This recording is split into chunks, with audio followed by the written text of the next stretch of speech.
Hey guys, Lumen02, going to be doing a Canadian Highlander deck tech today. So if you're familiar with Canadian Highlander, it is a 100-card singleton, no commander, vintage ban list legal format that has a points list associated so that each deck is able to have up to 10 points, with the most powerful cards over the course of Magic's history being pointed on a scale of 1 to 10, and all of them together need to add up to 10. So the deck that I have in front of you is Flash Hulk, which for some of the EDH players, maybe CEDH players, this is possibly a deck, or at least a deck archetype, that is somewhat familiar, because I think it is fairly popularized, at least in the more competitive variants of that format. In Canadian Highlander, it's probably a bit different because you do not have color restrictions on your combination. And I think in some ways it's probably a little more leaned out. It actually probably has less pointed cards, less powerful cards that deck has, because you're not able to run like Demonic Tutor and Soul Ring, for instance. Actually, I guess you could run those too, but you couldn't in this deck because you need the Protean Hulk, which is 3 points, and the Flash is 6 points. So the way the points break down in this deck is I have a total of 10 points, and my points are in Spellseeker. Let me pull up the display window real fast, guys. Spellseeker, which is my 10th point. It's a 1-point card. Flash is a 6-point card, and then Protean Hulk, which is a 3-point card. So if you're unfamiliar with the archetype, how this archetype works operatively is you get access to Flash, and you get access to Protean Hulk. You flash in the Protean Hulk, and when Protean Hulk, and the way Flash works is, it says, hey, you may put a creature card from your hand onto the battlefield. If you do, sacrifice it unless you pay its mana cost reduced by up to 2. The idea is that you put this card, Protean Hulk, into play, which is a 7-mana card, and you're never paying for it. You want it to die. So you put it into play for 2 mana at instant speed, because Flash is an instant, and this thing dies. And when it dies, you're able to search for up to 6 converted mana cost worth of creatures and put them into the battlefield. So what this deck wins is it flashes in this Protean Hulk. This Protean Hulk dies, and you find Thassa's Oracle, which is a card that says, look at the, basically it says a whole bunch of text that basically amounts to Scry X, where X is your devotion to blue. And if X is greater than or equal to the number of cards in your library, then you win. It's also a triggered ability. This is a 1/3. The text on this card, other than the fact that it can scry X, and if X is greater than your library size, you win the game, is the operative part of this card. It's what you're really using it for in the deck, because it's a win con. So the way you kill is if you still have, there's a couple ways you can win with it, right? So you have Breakfast Combo, which is Nomads Encore and Cephalid Illusionist. Cephalid Illusionist is a 2-mana 1/1. It has some text on it, but the relevant piece of the text is if it's ever targeted, you mill the top 3 cards of your library. You can also prevent damage to a creature for a bunch of mana on a tap. That's irrelevant, though.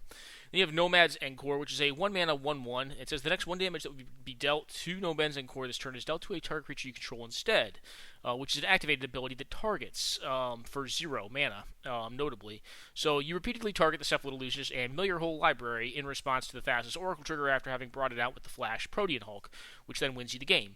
Another way you can do this combo is you can get Thassa's Oracle plus Spellseeker, if Spellseeker is still in your deck, to then find 2 of the tutors that are in the deck, which are Tainted Pact, which can be used to mill your whole library, and then Demonic Consultation, which can also mill your whole library by trying to find a card that doesn't exist in your library. Just mills the whole thing.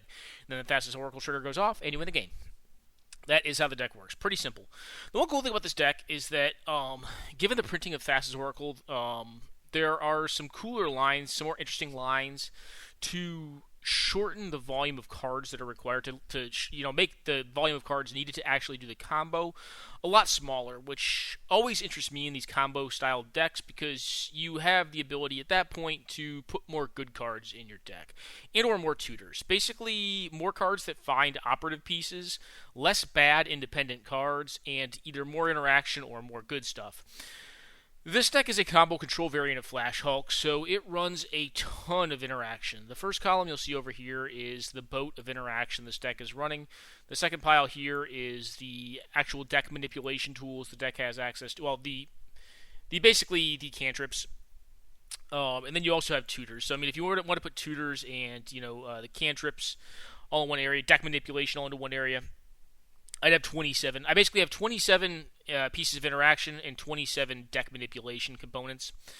And then we have these 6 combo components. Then we have these 3 cards right here that are kind of in their own category because they all do something. They basically either can do more than one thing or they do something that's fairly specific in the deck. Regrowth is specifically in this deck because sometimes you lose important components early in the game and you need to get them back. You could run Noxious Revival.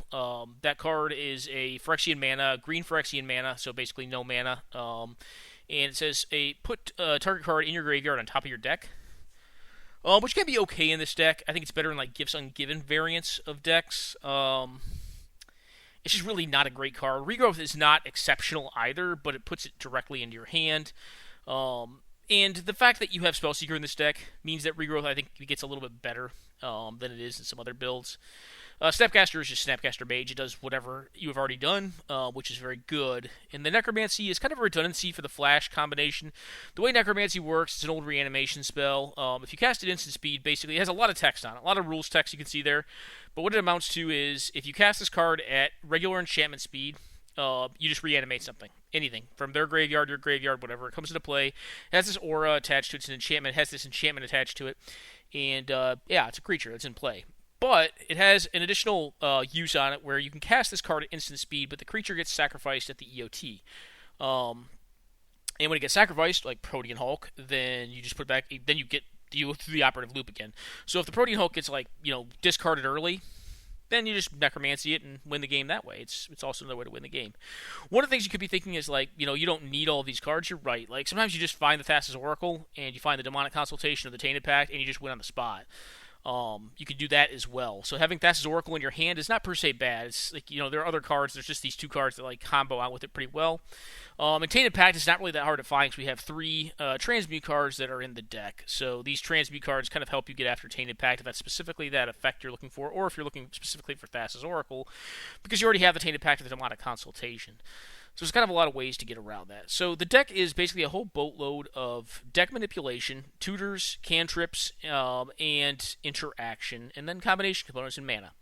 On the far left, you have the mana base. I'm not going to go very heavily into that. The mana base is probably a little more 5-color than it needs to be, but this is a deck that does want to have access to its spells in a very timely manner. We have 1 Lotus Petal. I don't think you need to run the Lotus Petal, but I kind of wanted to have the out to just having a turn 1 win in the deck and just have a high roll hand. And also, having access to 1 mana a turn early can be really relevant. This is a deck that can, like I said, does have a turn 1 kill in the deck. It can kill on turn 2 and 3. It's typically going to be like a 4 to 5 deck, but it's going to be countering spells in between the time it wins. So it's not really like it's a 4 to 5 turn game. It's you invalidate a couple other turns and then you just draw into what you need and go off. It's kind of the idea. So Flash Hulk kind of has an interesting history with the format. At one point in time, it was kind of looked upon as being the terror of the format.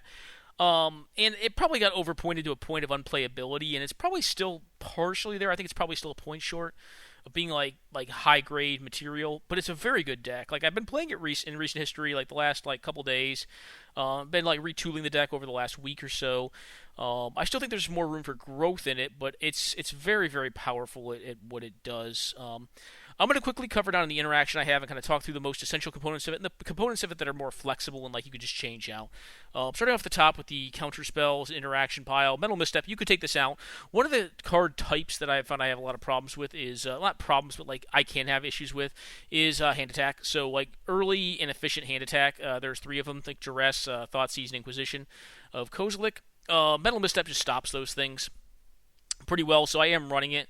You could consider Flusterstorm if you want to run that, but Flusterstorm's a little more narrow. Mental Misstep can also stop just creatures, annoying creatures like Jackal Pups, stuff like that, Zergo Bell Strikers, because you can't get put on a fast enough clock that this deck can die. It is still a combo control deck, and if you're playing games against red deck wins and they're on the play, cards like Mental Misstep can definitely buy you a full turn cycle.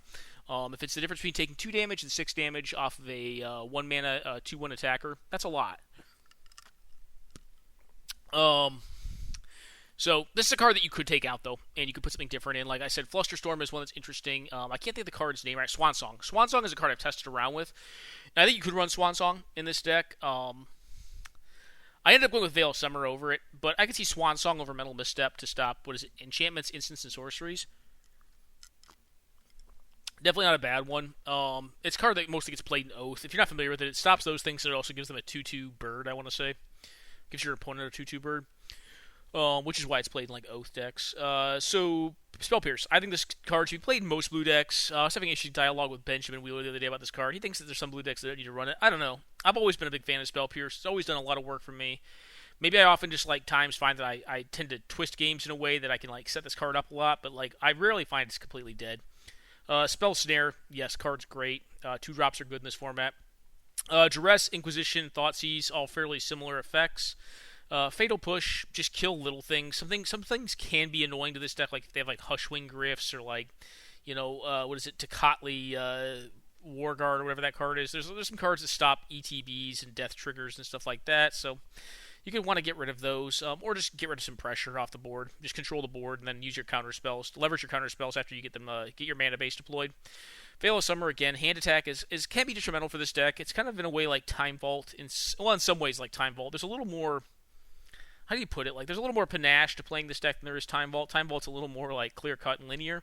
I do think this deck has some reasons for playing it over playing a deck like Time Vault, because this deck does operate at flash or instant speed, and you can kill at any point in any part of the turn cycle where you have priority. You have a lot of options, and in a lot of ways that makes you probably a stronger deck versus blue decks. Like I would say this is probably one of the better decks against blue decks. Like blue decks will struggle with flash decks oftentimes because there's no time to like tap out and play your flash Vendilion Clique, because you'll just get killed in response with a flash, and you don't have counter magic up at that point in time. Yeah, so there is that. But hand attack, like I was saying, like hand attack is a little more powerful against this deck, like counter magic is. Counter magic, like you tend to be able to beat because you know when it's going to happen, and you can choose not to play into it pretty well, and then eventually you'll probably have more because this deck plays a ton of it, like plays a ton of counter magic. Going down, we have Evasive Action. Because it's a 5C blue deck, it really only plays 4 colors, but it is a 5C blue mana base. Evasive Action is quite good. It's normally going to be a Mana Leak plus. Even if it's a miscalc, it's fine. Mana Leak, yep, great card. Memory Lapse, yep, it's really at its best against like counter magic, but like putting Mana Dorks back on top, or even putting a good threat back on top, just buying yourself a draw step is still very good. This is a hard counter. A lot of folks say it seems like card disadvantage. It's not really card disadvantage. They're going to have higher draw relevance if you're putting good stuff back on top of their deck that you countered with it. But you're buying a whole draw step, so like in a lot of ways, if they're tapping out and you're using this as part of your turn cycle to counter them, then you've essentially time walked them, and the card's quite good. Miscalc, yep, can cycle into cards, pretty good card, just counter for 2. Negate, yep. Remand, very good one. Counterspell, yep. Deprive's an interesting one. I'm not playing Mystic Confluence in this deck. I do have, I believe, 10 islands in this deck. Mystic Confluence bring it to 11. You could. I oftentimes find I don't have enough islands. I'm not getting to a place in the game where, if I am getting to a place in the game where, I could be using Mystic Confluence, it'd probably be alright, but it wouldn't be, great. It's not necessary. Deprive is really just in here because, I think 2-mana interaction is kind of where you need to be. I don't like playing Dissolves. Vendilion Clique is fine, and honestly, that's a card that you could consider in this deck because of Nimble Obstructionist. That's a card that, is problematic for this style of deck. And right now, I'm not playing a Stifle, a Disallow, or my own Nimble Obstructionist, or my own Vendilion Cliques, or own Brazen Borrower in this deck. Frankly, just because they were a little bit too expensive. And I wanted to have the ability to to basically, on turn 4, cast a flash and have a counter spell up to protect it. And then ostensibly behind that, even a pitch counter, of which we're playing a few. So, Deprive I thought was fine. It's just another 2-mana counter spell. Going back a land in a deck that doesn't need more than 2 lands to actually literally win the game is honestly fine. And again, it's just a hard counter at 2 mana. I could even see running going delay deep in this deck. But I don't think this deck needs to go delay deep. You could, but you don't have to. Collective Brutality, just a very good card. Does everything in a lot of matchups. Counter Squall, yep, just another negate variant. Draw to the Lock. This card has actually surpassed a lot of my expectations from when I initially saw the card. A lot of folks have bemoan that this card doesn't seem that great against the turbo linear aggro permanent based decks, but they cast a 1-drop, you can't do anything about it. You get hit by it for a couple turns, but on turn 2 you counter their spell, on turn 3 you counter their spell, and then by turn 4 you have another counter spell plus this thing. You use to Doomblade the first thing they played, and then you have a counter spell up on their turn, and where are they at? They've gotten 6 to 8 damage in, and their board's kind of stalled at that point. So yeah, I find it like these like bug bug X decks with hand attack, creature kill, counter spells. Like oftentimes you have a significant say in how full someone's graveyard is going to be, based on your own interactions. Possibly even more so. Like I often find that this card is less trapped in my hands than like just typical counterspell is. If you draw a counterspell and the board's already developed, like in a situation where like you would want to top deck like a Toxic Deluge, like counterspell is garbage, and this card can not be garbage from that position. If you've been playing the game and expending cards. Abrupt Decay, yep, just destroys anything that's 3 mana under, which is a lot of stuff in the format. Assassin's Trophy, similar thing, but it swords to plowshares basically and gives them a land. Teferi, just stop. It's, I believe, the only white card in this deck. Oh, there's Nomad's Encore in here.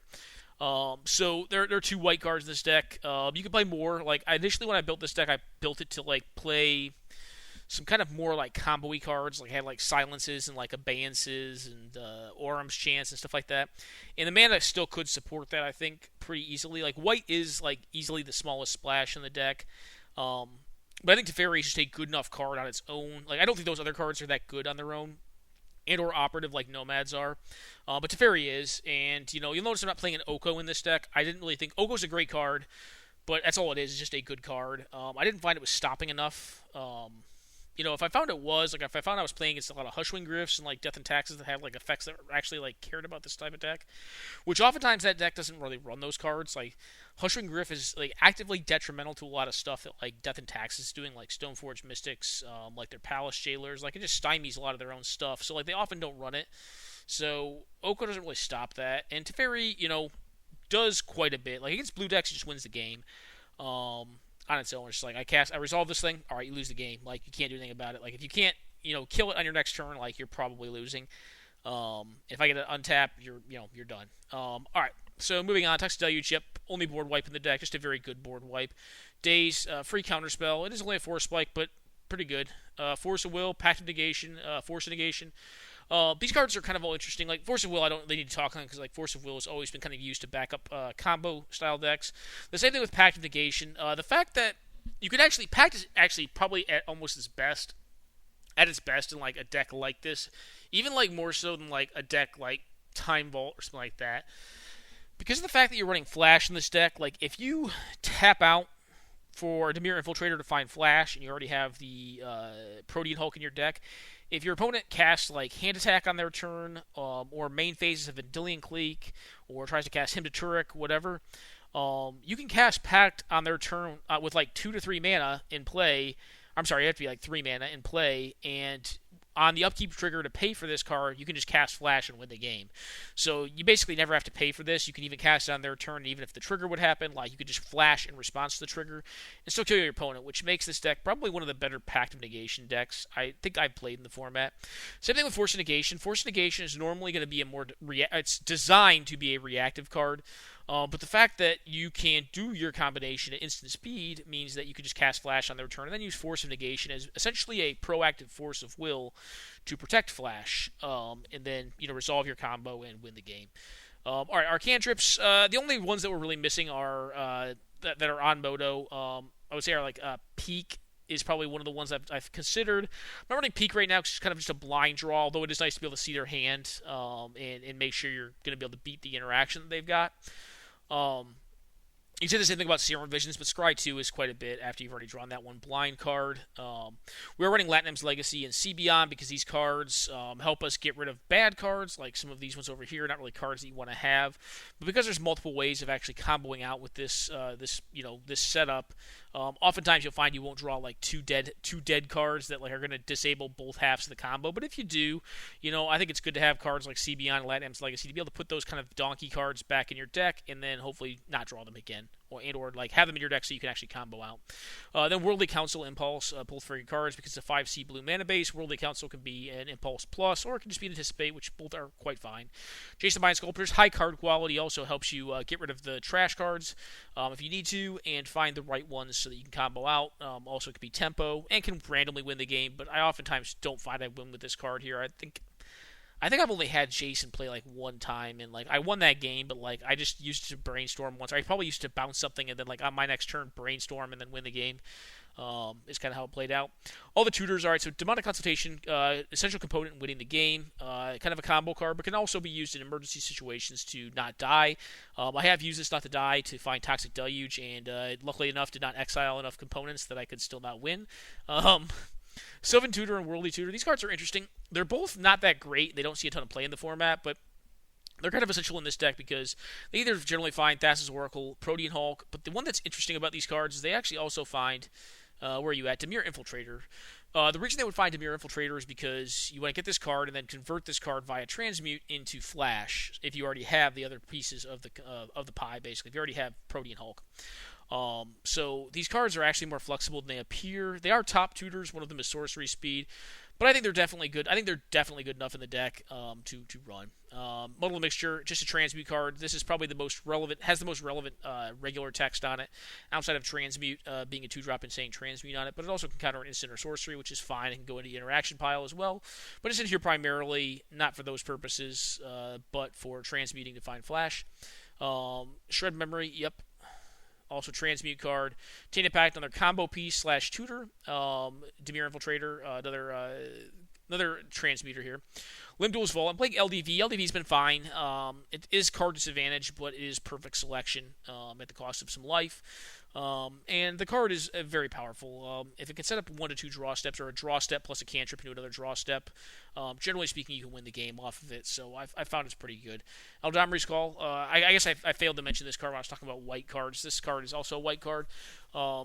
This is a great tutor in this deck because it can either find the Demir Infiltrator to find Flash, the Protean Hulk, or the Thassa's Oracle to combo out.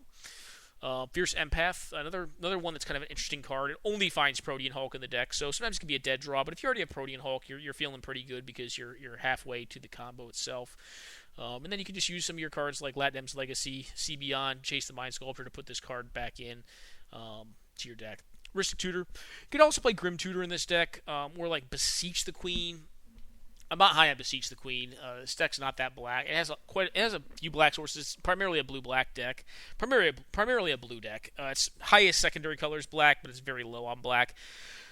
The reason I'm not running Grim Tutor, though, Grim Tutor's often the one that, like, I was having a conversation with someone right before this, where they thought that, like, Grim Tutor seemed to make more sense.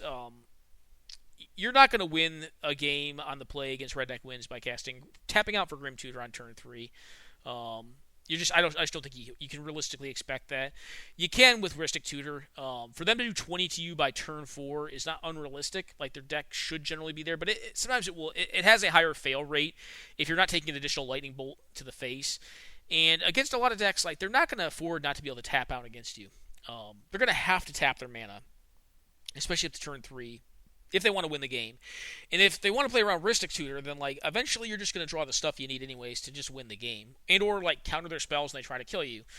So I think it's hard to say that like, oh, people just play around Ristic Tutor. Yeah, they can, but they oftentimes will not because they need to actively be trying to win the game too. And if they're not actively trying to win the game, then they'll eventually lose the game.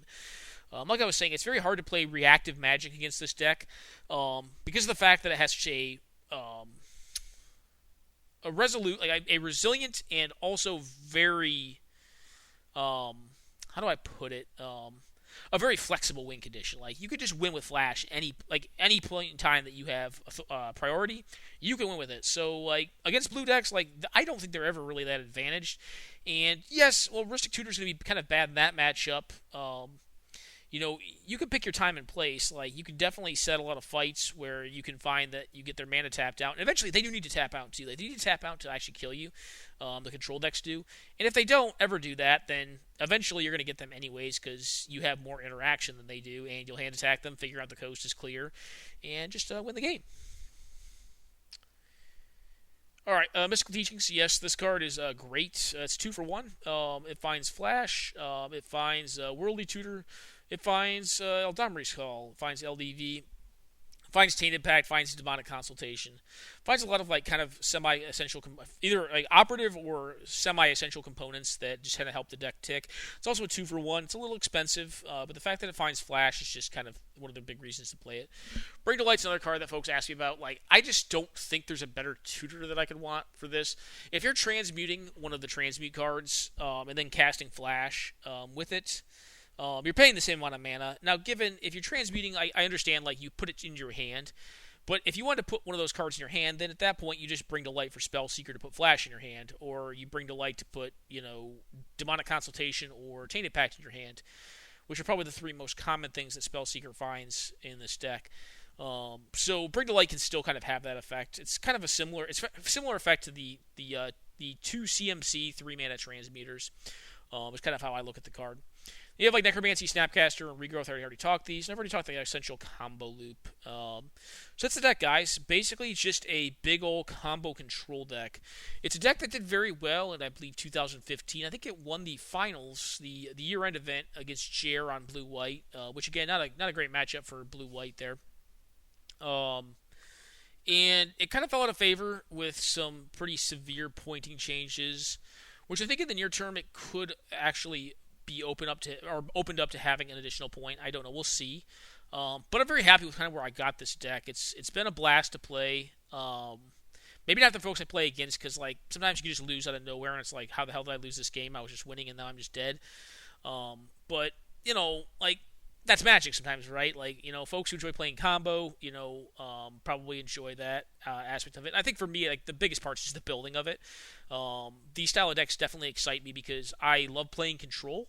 But I think oftentimes if you're trying to play like just draw go style control or like big blue-white control, like you're gonna get outclassed. Like play that battle cruiser Magic, you're gonna get outclassed by like the fast combo decks or the very fast aggro decks. There's just so much going on in the format that if you don't have a relatively linear and uninteractive win condition in your control decks, then you can kind of run into some trouble because there's going to be something you're not prepared for. So if it's something you're not prepared for, you should need to have the ability to go fast.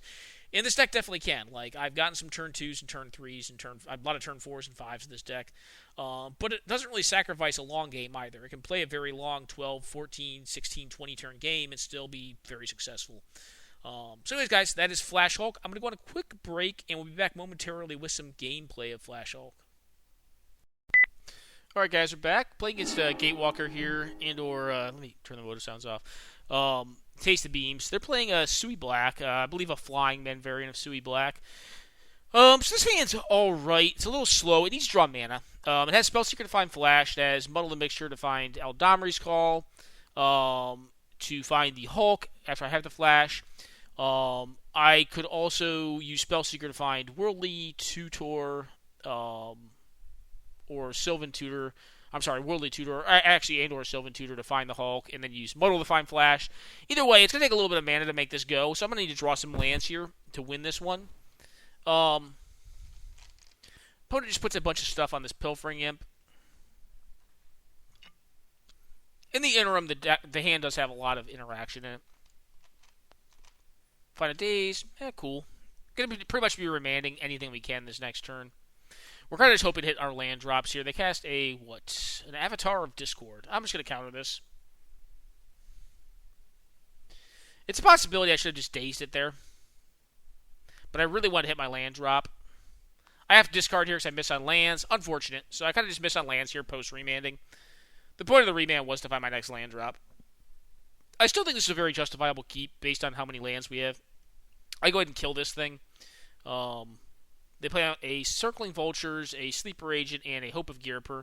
I just force a will a Sleeper Agent. The Hope of Girper really isn't a problem for this deck because I can just do it on their upkeep. If they use the Hope of Girper to blank my turn, I can just flash on their turn. It's like, okay. Now at this point, I'm still like, now I'm dead, right? I just haven't drawn enough lands, and I have the cards to win in my hand, but they're just going to take time. I can cast the Fierce Empath to find the Hulk, I can cast the Seeker to find the Flash, but that's 2 turns of tapping out. I actually have 2 turns of time. I'm down to 4 here, and they have a bunch of lethal they have a bunch of attackers on board that altogether amount to lethal damage. It's a possibility that if I had drawn a land here, I could have bounced the Spinecopter with the Jace, but that doesn't really put me in a better spot outside of hoping they don't kill the Jace, with 2 attackers in the following turn, well, I guess it wouldn't have mattered. If I bounce here, they can put me to 1, or they can put me to 3 and then kill the Jace. And it's a possibility. I think I would have to bounce here because I don't want to die. And if there's a possibility if they don't kill the Jace, which I think they should, that I can find, everything I need to win the game right there on the spot. But yeah, either way, I just missed on lands too many times. I think I would keep the hand again. In the dark, especially on a game 1, I would keep that hand. But just kind of failed to find the mana there. So end up dying, kind of like a dog in the street. We go on to game 2. Alright guys, we are back for game number 2. This is a more interactive hand. It does not have combo components in it, but it does pretty much what this deck is going to do in the average, which is just interact. Opponent, unfortunately, mulligan down to Oblivion, but they're playing more of a high roll-y, kind of aggressive variant of Sui Black. They only have 1 creature in their hand plus 2 auras, so I just go ahead and take the creature and leave them with the auras. They're going to be dead cards if they do not have a creature to put them onto. Go ahead and play out the blue source so I can memory lapse any creature they play this turn. I can go ahead and Eldamri's Call, but I don't really need to yet. I'd rather see another draw step to see what I'm going to need to find with Eldamri's Call. Which I'm glad I do, because I find Fierce Empath here, and this means I can Eldamri's Call for Spellseeker to set up a flash turn. Because I already have the Fierce Empath to find the Protean Hulk. So they play out a Bat. I go ahead and Eldamri's Call, finding Spellseeker, which will find Flash on my next turn. Draw land, which is great. This is kind of what I want to be doing in game 1, is just drawing lands. Go ahead and find the Flash, and then if I draw a land next turn, I just win the game. If they don't have like a Hymn to Turek or a hand attack spell. So I get hit for 3, and/or kill me, but I don't think they can kill me with this deck on that few cards. A Fierce Empath, find Protean Hulk, did hit my land drop, flash in the Protean Hulk, and then put in the breakfast combo with Thassa's Oracle, so Cephalolusus and Nomads in core. At this point in time, I still had Blood Pet in the deck, because I was running that if I was mana short, I wanted to have that in the deck, because you can put it into play with Spellseeker plus Thassa's Oracle to have the black mana to cast him on a consultation, which you find off the Seeker. In this case, I just got it because I had it in the deck. Anyways, my opponent lets me go through it for a little bit, and they're like, oh, okay, you got a combo. And I'm like, yep, I got a combo. And they go ahead and concede the game. So quick pause, guys. We'll be back momentarily for game number 3. All right, guys, we are back. Game number 3 here. All right, this hand's okay. It's slow, but it's got a Mental Misstep. But it's got all the tools it needs to win the game, so I'm not going to pitch this one back. Go ahead and play on a tapped Hallowed Fountain. Again, my opponent mulliganed pretty aggressively. I'm down to 6 cards here. They play a Prickly Bogart out, which is not a big threat. And if they go all in on it, I can just kill it. I play out my fetch land because I want to have access to Drown in the Lock here to kill this Prickly Bogart if they start going crazy on it. And they do. They cast like a Spinal Graft, a Ruse on it. And I just go ahead and blow this thing up with Drown in the Lock here. I could have also countered some spells, but like, why not get a 3-for-1 when you can? Go ahead and cast Ristic Tutor because they're tapped out. And again, like I was kind of talking about Ristic Tutor in the deck tech. Like this is where Ristic Tutor kind of shines because like it doesn't really matter that much. This is a turn 4 win, so I go ahead and find the Protean Hulk with the Tutor, the top Tutor, flash, put in the Protean Hulk, sack the Protean Hulk, find the... I believe I do the other combo loop here, so like I said, I still have Blood Pet in the deck. It wouldn't have mattered here. I still have a black mana open. Find the DC, cast the DC, name whatever I want to name, and mill my whole deck, and Thassa's Oracle trigger wins me the game. So that is against a black aggressive deck. A similar matchup to like red aggressive decks, but red aggressive decks are going to be a little more... probably have a lot more pressure. I don't know if we would have gotten away with winning game number 2. Maybe we would have. I don't know. This game 3, I think we would have won against pretty much any aggressive deck just because we had a fast hand. We had good interaction and a fast hand. So that will tend to win games. So quick pause, guys. We'll be back momentarily for the next game we'll be showcasing. All right, guys, we're back playing against Luca here. This hand's acceptable. It doesn't really have a combo going on, but it's fine. It's got a lot of interaction, some hand attack. I'm going to go ahead and hand attack here on turn 1. The one downside of fetching this way is that I don't have mana for my Teferi. My opponent's playing like an attack deck. They have Collision Colossus, Colossal Might, Renegade Freighter, this Horn Beetle, which makes things bigger. I'm just going to go ahead and counter stuff and bounce stuff. Pump spells are only as good as how many creatures you have on the board. So the plan right now, I just drew a combo piece, which is kind of cool. The plan right now is to just combo them out. Because I drew this Thassa's Oracle. I go ahead and transmute the Muddled Mixture to find Tainted Pact. So next turn, I'm just going to play out my island, play out the Oracle, with trigger on stack, cast Tainted Pact, and start exiling cards. And my opponent very shortly thereafter will concede. They let me go for a while just to see if I have duplicate lands. I'm like, I don't have duplicate lands. I have a Snow Island and an island in the deck. That is the game. They go ahead and pack it in here. Quick pause, guys. We'll be back momentarily for game number 2. All right, guys, back. This hand's fine. It's got a tutor for the Protean Hulk. It does not have access at this point to the Flash, which could be problematic. OP has a Mox, so this is a lot of pressure. I don't really have a salient play to make, but they have 6 power on the board, and I haven't been able to counter any of it, so I'm going down to half my life total. And I know they're playing Pump Spell, so I could be dead. If they find a land, I'm dead. I'm hoping they find a creature. So I'm going to find Spellseeker here that can find Flash, and then put them to lethal on the following turn. I have to take damage when I do this. I'm sorry, no, I find this card. Yeah, I guess I'm hoping to find, like, the Lotus Petal at this point. I have Daze still active. But if they just find a land, I'm just dead, because this has to be blocked, and it has trample. So it's going to become a 4/4, a 6/4, and this is a 2/1. It's a 2-power attacker. So I will take, I believe, 1 over lethal to die here. Yeah, this becomes a 6/6, I believe. Yeah, 6/6. Or I'm sorry, a 6/4. 6/4. It becomes a crawworm, but it has trample. So that will do 5 damage to me. This will do 2 damage to me, which is exactly 7. Yeah, so I'm just dead here. Not going to get out of it. I'm still a mana short anyways. So just a little bit too slow. Opponent had a faster start, had the Mox, and yeah, was able just to pressure us down really quickly, and we kind of had a slower start here, and just not enough interaction. And being on the draw actually hurt us quite a bit too, because if we were able to kind of counter and interact with some of their spells a little bit more effectively with like the evasive action of the Daze, maybe a different game, but, you know, that's one of the things, right? Like, and it's also why these Mox and starts can be very powerful in these decks. So quick pause, guys. We'll be back momentarily for the next game. Alrighty, guys. We're back. This hand's fine. It's got some board interaction, it's got hand attack, and it's got manipulation. So we go ahead and look at their hand. They have a 1-drop and some burn. This card, which can't attack on its own. You have to have another creature with 4 higher power. Hazaret, which is just very slow. And this thing, which we can just kill with Abrupt Decay, and they have 2 lands. So they don't have white mana either of note, which means they cannot cast this Lightning Helix. So their hand's kind of slow. And the cards that they can bring to bear against me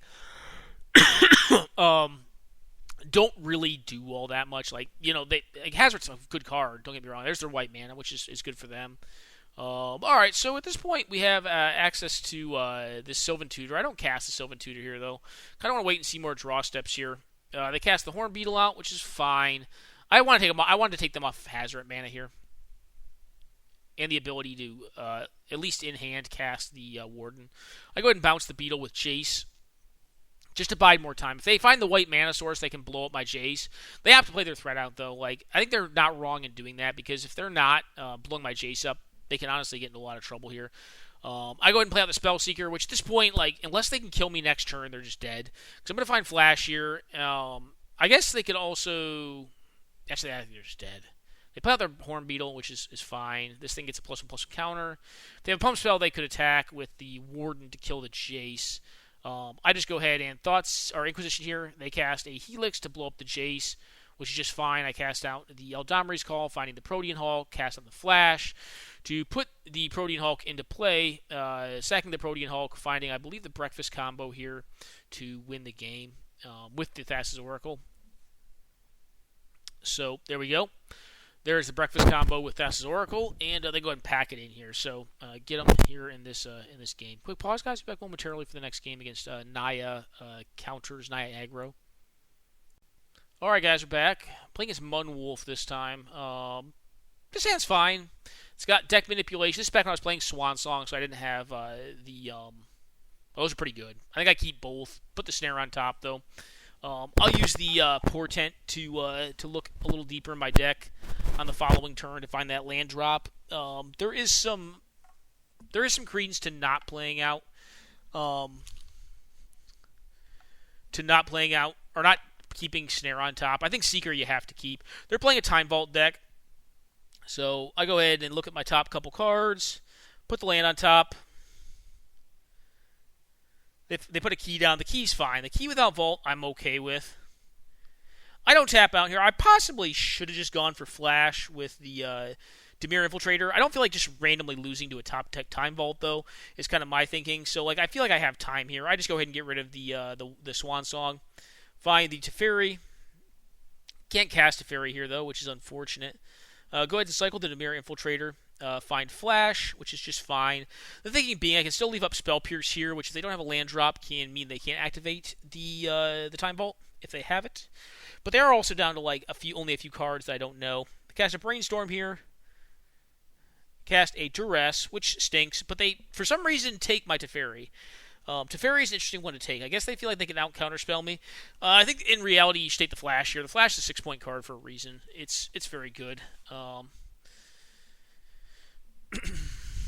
going to leave up Abrupt Decay here. I don't feel like I'm in a rush. I go ahead and Abrupt Decay the Jace to get rid of the hand attack. I don't want them to duress again, and then I just counterspell this. Because they're at 0 cards. So like they have to just like nut rip the Time Vault here. I go ahead and look at their hand. It's Reconstruction, which is just it's a Time Vault card. It's not very good on its own, though. Go ahead and Spellseeker. I could Final Domry's Call, but I'd rather find just Worldly Tutor so I can act like I have protection up against whatever they could do. I am going to Worldly Tutor on EOT here. If they drew a counter, they drew a counter, which is good for them, but not going to do much. Since they could have drawn a counter, I'm going to do it on their upkeep at a minimum, so like they have to tap out on their turn. But I am going to go for it here. I don't think it gets any better. I feel like if you don't do it, you're kind of not playing well. You're not playing like good cowboy magic, which is to like make them have it here because they're only going to have more each time they draw. All right, and yeah, we just get them. We get them with Breakfast Combo here on turn 9, but a pretty interactive game. Duress is flying around, a lot of card draw, some Planeswalkers, and yeah. Time Vault versus Prody Hulk against Flash Hulk. Kind of almost a mirror match, except my deck can play at instant speed. I think probably plays more counter magic, which I think would mean it's probably a little bit advantaged versus Esper Vault, but I don't know that for a fact. I mean, they're running some interesting ones like Wall of Omens. Don't really tend to see that as often, but still not a bad card. So, anyways, get him in the first game here. On to the next one. Alrighty, guys, we're back for this next game. This hand is very mana light, but I'm going to keep it. I'm not a mana shy deck. And I have a lot of cantrips in this hand, so I'll find them. I can also just draw them. So I draw a land here, Portent. Like what I see, I believe. I want to keep the lands. Probably draw this island here. Yep. They go ahead and play out their Voltaic Key. There's an argument to playing out the fetch land first over the Botanical Sanctum to start building equity in this evasive action. I am going to counter this. Evasive action still counters this. This is going to get a Time Vault. I just don't want a Time Vault in the graveyard or in their hand, or I don't want it anywhere. I don't want to have to try to counter the Time Vault, especially because there I would be required to deprive it, which would put me back a turn. Cast a Vizier, cycle a Vizier of Tumbling Sands to untap one of their lands, but don't do anything else. I go ahead and opt here, see a land, put it on the bottom, draw another land. I go ahead and Latinam's Legacy here, putting the blue-green land on the bottom. Drawing 3 more here. See some great cards on top of my deck. And say go. I'm cool with this because what I'm going to try to do is just next turn transmute this. I'm sorry, I guess I didn't keep the transmute card. All right, I already have Fastest Oracle in hand. I'm a dumbass. So if Fastest Oracle's in hand, I have a Tainted Pact, I just win the game. They cast Fatal Push, doesn't matter. This thing dying doesn't matter at all. Like, they're just dead. Like, because Fastest Oracle is worded in a way that, like, it doesn't matter if it's 0, if it's equal to or greater than. So if your devotion to blue is 0 and your deck size is 0, you still win. So it doesn't matter if this thing dies. It's dead. The trigger still goes off after I exile my whole library and I win the game. Even though I could have forced a Willed there if I wanted to. So anyways, guys, that was against an Esper Time Vault deck. I think we had probably some better draws than they did, and maybe possibly have a more tuned up list too. They have some interesting cards in there. Like Vizier of Tumbling Sands is an interesting one. It's not a bad card with Time Vault for sure, but it's I don't know if it's right or not. It's very this is a weird key, right? Like the problem that I have with like cards like this in general is that like I feel like you want less keys in your deck, like in more ways to find keys, more ways that can find keys or find other things in your deck than you want keys. Like Voltaic Key is a bad card on its own. It just like sits there and does jack and shit. I mean, like yeah, it's okay with like Sensei's Divining Top. It's obviously operative to the Vault combo. But on its own it kind of sucks. Like a lot of the cards in my deck do, or some of the cards in my deck do. But like I like to take those cards that suck kind of on their own. Like that's Oracle's the card in general kind of sucks, right? But it's very powerful as a finisher, as a combo win. But like you don't generally it doesn't do anything for you until you're trying to do that. So it's not a very flexible card. It just does one thing, which is only win the game. It doesn't do anything else up until I'm going to win the game with it.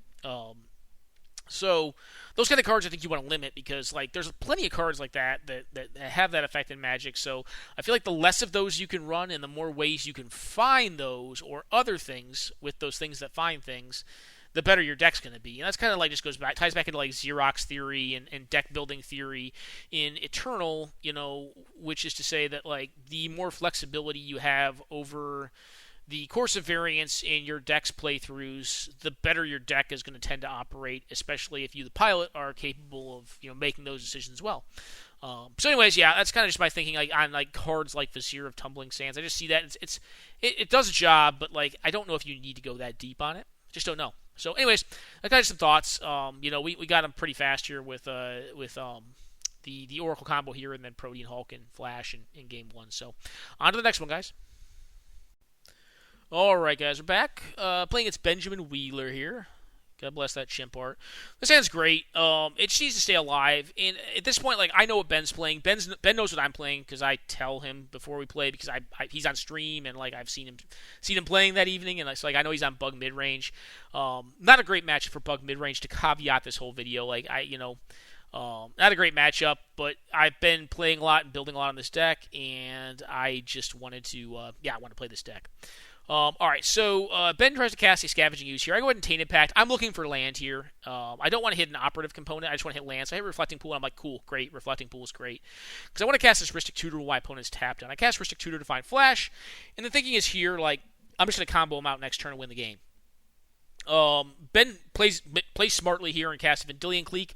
Unfortunately, I have Pact of Negation. Now, you may ask, why'd you cast Pact of Negation on Ben's main phase? Well, it doesn't matter if I cast Pact of Negation on Ben's main phase, even though I can't pay for it on my upkeep. But I will win on my upkeep before that trigger goes off. So the trigger to have to pay for Painted Pact will still be on the stack by the time I win. I'll cast Flash in response to it. I'll flash out the Protean Hulk, go into a Breakfast combo loop with Thassa's Oracle, trigger on the stack, and then win the game with the Thassa's Oracle trigger, and then beyond all that will be this Pact of Negation, price tag, this trigger, that I'll never have to, it'll never come up because the game will already be over by that point. So, on to game 2. That was a fast one, just, basically turbo murder him by turn 3, and, not a great one, but, it's a bad matchup, like I said. Mid-range is not going to tend to do very well against these style of decks. Alrighty, guys, we're back for game number 2. This one's a little more interactive and interesting. This is a land-light hand, but it has some great cards in it. And it also has a couple cantrips and a top to try to find my mana and stay active. Opponent goes ahead and preordains on turn 1 off of Underground Sea. Go ahead and fetch my Verdant Catacombs here from my own Underground Sea. I go ahead and Portent. I shuffle that crap because there's only one mana source, and it's a Lotus Petal. I don't really want Lotus Petal right now. I want lands. OP cast on a Serum Visions and puts in a tapped Creeping Tar Pit. Find a Preordain. I'm just going to cast that to find my lands. Find 2 lands. They're both fetch lands, which is unfortunate because I'm probably going to cast this Veil of Summer or this Opt on their turn. They cast an Inquisition of Kozilek. This is primary bait for Veil of Summer. It's why you play Veil of Summer in your decks. In this deck specifically, is to stop this hand attack. To stop Hymn to Turix, Collected Brutalities, and then the 1-mana hand attack. It's very, very good at that. And I managed to hit my land anyways, despite having to shuffle there. Find Pact of Negation, which is a fine card. They are on Bug, so they're going to have counter spells. Not as much, though. Not as many as we do, in general. And they're going to be more dependent upon tapping out to try to win this game. Right now they have pretty anemic beatdown on me, which means that I'm not in a rush. I do Force of Will this. I'd prefer to choose what I have to discard here. In response to their Sleight of Hand, I go ahead and Impulse here. There's a bunch of lands I could take, which I do want lands, but I take Worldly Council.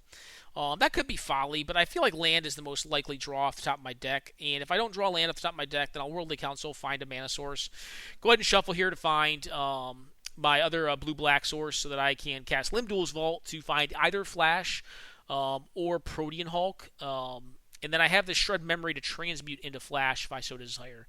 So I basically just index. I find Protean Hulk on the top of my deck, which is fine. It's a good find. I am just going to go ahead and transmute this turn. I want this land, though. So I get rid of my top, which is possibly wrong here. Maybe I shouldn't have gotten rid of my top. But I really wanted this land drop. So I don't know. That could have been wrong, but I really, really wanted to land drop there. I want to stay ahead on mana so that I can use counter magic in interaction on my turn. The way that this game plays out is kind of like interesting because this is one of the few games that I've got in this because it's a more like this is more of a mid-range V combo kind of matchup, right? Where you kind of get to see like the nature of like Flash Hulk kind of play out, where it can hold games hostage. All right, so my opponent, like you didn't see what I collected brutality there, so I waited on Flash. I don't just throw the Flash out there because they could have counter magic, because they could also have a Nimble Obstructionist, which is kind of a problematic card for this deck because Nimble Obstructionist will stifle the Protean Hulk trigger. So I have to force my opponent to either cast that or discard it or tap below 3 mana. Ben's a very good player, so he's not going to tap below 3 mana. He knows how important it is to leave up Nimble Obstructionist. He knows that he's very dead if he can't counter Flash and or stifle the Protean Hulk trigger. And he knows it's probably not very likely that he'll win a counterspell fight against the deck that I'm playing because I'm playing a ton of counter magic. I mean, I have 2 counterspells, one of which is free, and a Flash and a Hulk in my hand. So what Ben's going to have to do is basically just beat me down with this 1/1 until I die because he can't until he draws a third land, or a 5th land. Because he only has 5 mana sources in play, and if he taps down for this Oko, this Brazen Borrower, this Nimble Obstructionist, this Petty, like any of this stuff, like he's just gonna die. And I can kill him at any point in time, so like he can never, like even the flash speed on these cards doesn't really give him the freedom to play them out like it would in some matchups. So it's kind of one of the powers of Flash is it can hold games hostage, which is kind of what I do here. I'm just like, all right, I got the Flash, I got the Hulk. You know I got it. I know I got it. Like I also know you have Nimble Obstructionist, so I can't do it. But you also can't do anything, so kill me. Figure out a way to kill me. I keep on drawing lands, which is not great. Right now what I'm looking for is Thoughtseize or Inquisition of Kozilek. I believe once I get to 7 life, I just do go ahead and kill this 1/1 just to be like, hey, you got to play to the board, bud. And if you can't play to the board, then you're going to die. So yeah, I just keep on getting beat down by this. Like, I don't need to rush, but like I also don't want to get so low on life that like they can kill me with a single threat. Plus, I don't mind taking the free draw steps either, but I also don't want to be discarding to hand size. One of the other things you have to be mindful of in this deck is you can draw the wrong cards from your deck, too. Like, it is definitely possible to draw the wrong cards from your deck. Uh-oh. It looks like Moto may be freezing here, guys. I'm going to go on a quick pause. We'll be back momentarily to try to finish this game up. I have had this replay work before, so we'll be right back to see if it'll work, but it is freezing up right now. All right, there we go, guys. Game is back to working. I do go ahead and kill that. I'm down to 7 life, and we're just playing draw go here, which is kind of right where I want to be.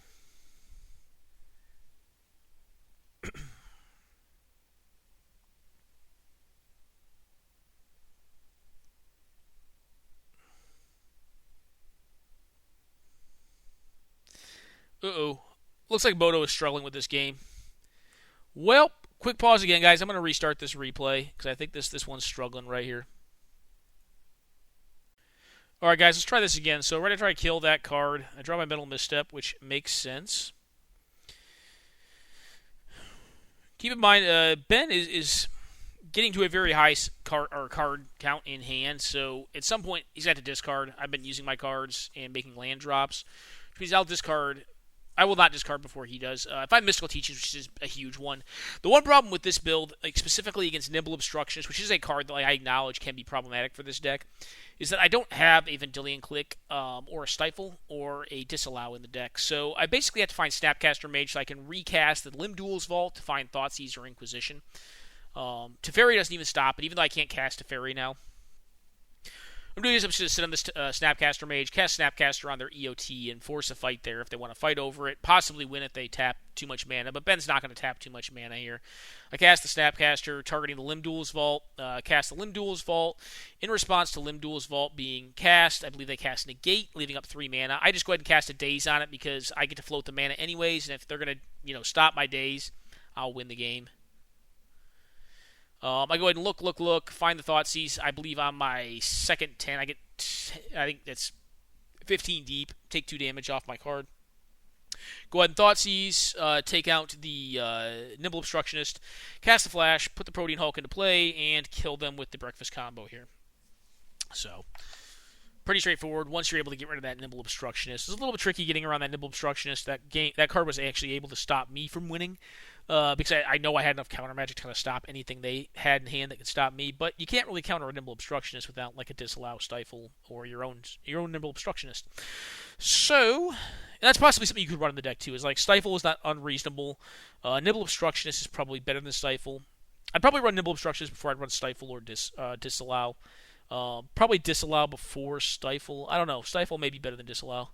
That's hard to say. But it is kind of nice with like a card specifically like Mystical Teachings, where you can just like find one of those cards and be like, all right, what are you gonna do about this? Stifle's nice just from the mana efficiency standpoint, but the Stifle Bird's probably a little better, just more flexible card. Anyways, guys, that's the end of this one. Not a great matchup for Ben here, but we managed to get him with this Flash Hulk deck. So quick pause back momentarily for the last game I'll be showcasing. All right, guys, we're back playing against the Pronoun here. So this hand's a turn 3 win, even if it doesn't look like it. I think I played this a little poorly. I think I should have actually played out Tundra on turn 1 here and played out the Nomad Zenkor. I go ahead and fetch turn 1 and find just the Tropical Island. I think I should play out Nomad Zenkor based on what they started off with, so I could block things and stuff. But I didn't, which means now I'm not going to have time to cast it. So there's that. I go ahead and cast out or play out the Tundra this turn. Plan is to Aldamri's Call for my Thassa's Oracle. I'm going to take a whole boatload of damage here. So I'm going to go down to basically, 2? I'm down to 2 life here. That's good. I'll be at 1 because I'm going to have to Bloodstained Mire here. But they're down to 1 card, and nothing's probably going to stop me here. I find the Thassa's Oracle. Although, I think I should play out Nomads, because Nomads could have just blocked this Cranial-Plated up card, which would have been good. I go ahead and DC here, and they're just dead.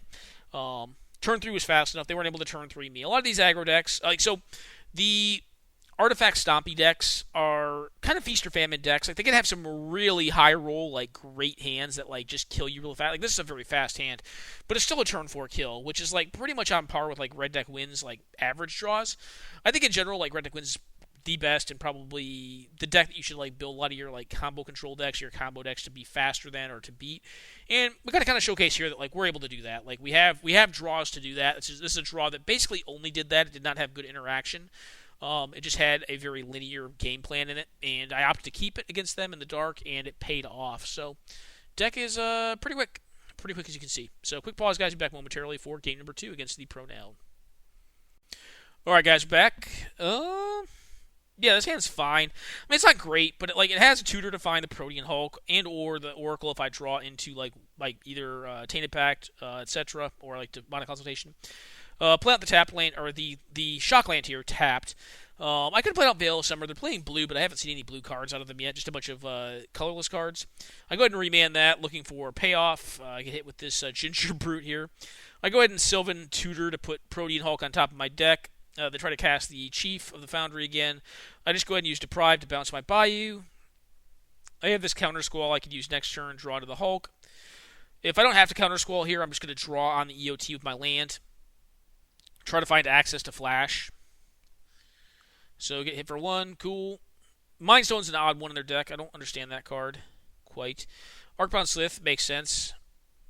So I find the Flash. I'm just a Luxac. I find the Flash, have the Hulk already. Go ahead and Flash in the Hulk and win the game on turn 5 here. Pretty savage. So yeah, guys, that's Flash Hulk. The deck has done pretty well for me. I've been putting a bit of time into it, and yeah, it's one of those historical decks that like kind of used to be a boogeyman, kind of fell off the map. I don't know if it's like as good as it once was. It's definitely not. It used to have like probably 3 to 4 more points than it needed. But it's still quite good. Like, I think the deck's very, very good. Is it on, like, the levels of Breachstorm? No, but Breachstorm's broken. Like, that deck's going to get pointed come the 24th. And if we're lucky, like, maybe this deck will get, like, one more point. 1 to 2 more points. It feels like it could use, like, 1 more point. And if it had, like, 1 more point, I feel like it would be very, very solid. I already think it is a pretty solid deck. So, guys, I hope you guys enjoyed it. I do think this is a deck that if you built it how I've got it built here, maybe made some changes for your local metagame, you could very easily win a tournament with it. I think it is that good. Is it the best deck in the format? No, but I think it is good enough to beat anything. I think it is of high enough quality and it's on the level enough that like it can win any game of Magic. because of how powerful the combination is, coupled with a lot of interaction and a lot of solid cards that give you like good decision making processes throughout the course of games to win a wide variety of games too. So anyways, guys, I hope you enjoyed the deck tech on Flash Hulk and Canadian Highlander and the gameplay of it too. I hope it kind of showcases the deck's power and also flexibility to kind of play the control game over a longer game of Magic as well. Anyways, guys, hope you enjoyed it, and take care now.